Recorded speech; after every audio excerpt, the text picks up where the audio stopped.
پیر ارچھی جا۔ اچھا وطر میں کیا پڑھتے ہوتے تھے؟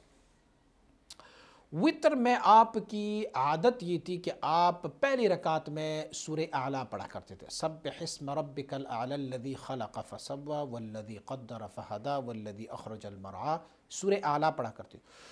دوسری رکعت میں قل یا ایھا الکافرون لا اعبد ما تعبدون یہ پڑھا کرتے تھے، اور تیسری رکعت میں سورہ اخلاص پڑھا کرتے ہوتے تھے، قل هو اللہ احد اللہ الصمد لم یلد ولم یولد ولم یکن لہ کفوا احد اللہ اکبر۔ اسے بھی ایک حدیث شریف سے لیا گیا ہے، معجم الصحابہ میں اور سننی نسائی نے دونوں نے روایت کیا۔ معجم الصحابہ نے روایت کیا ہوا ہے کہ ان النبی صلی اللہ علیہ وسلم کان یوتر بسبح اسم ربک الاعلی وقل یا ایھا الکافرون وقل هو اللہ احد واذا سلم یقول سبحان الملک القدوس ویرفع صوتہ فی الثالثہ۔ حضور نبی اکرم صلی اللہ علیہ وسلم جب وطر ادا فرمایا کرتے ہوتے تھے تو پہلی رکعت میں سبح اسم ربک الاعلی، دوسرے میں قل یا ایھا الکافرون، اور تیسرے میں قل هو اللہ شریف پڑھا کرتے تھے۔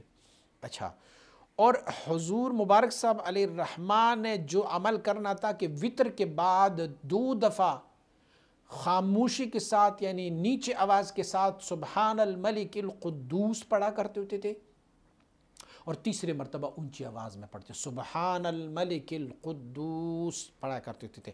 اس سے بھی اس حدیث سے روایت کی گئی ہے کہ حضور نبی اکرم صلی اللہ علیہ وسلم بھی جب وطر ادا فرمایا کرتے ہوتے تھے تو 2 دفعہ خاموشی کے ساتھ اور 1 دفعہ اونچی آواز سے پڑھا کرتے تھے سبحان الملک القدوس۔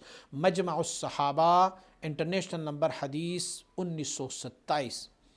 حضرت ابی ابن کعب رضی اللہ تعالیٰ عنہ سے روایت ہے، آپ فرماتے قال کان رسول اللہ صلی اللہ علیہ وسلم یقرأ فی الوتر سبح اسم ربک الاعلی وفی الرکعۃ الثانیہ قل یا الکافرون وفی الثالثہ بقل هو اللہ احد ولا یسلم الا فآخرہن ویقول یعنی بعد السلام سبحان الملک القدوس ثلاثا۔